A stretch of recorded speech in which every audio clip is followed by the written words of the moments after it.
So here you go guys, I'm back again and look what I'm using right now. I really love this. Look at the leather, the stitches are so nice. And this is a really dupe of an Hermes Picotan bag. The leather, para rin siyang togo. Para rin siyang togo, like the one that they use in Hermes. And meron din siyang stand here.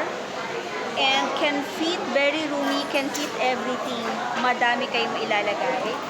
I have my planner.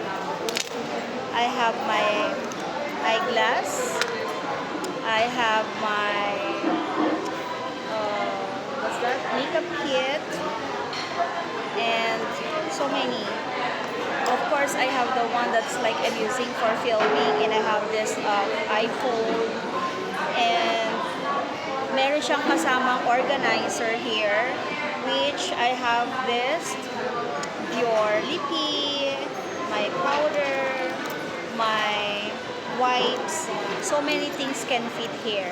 And it's only 500 plus, almost 600 something. You can check here. Click the yellow basket before it runs out, guys. So that's it. I really love this purchase, and yeah. So see you again, guys. I will need to eat first this one.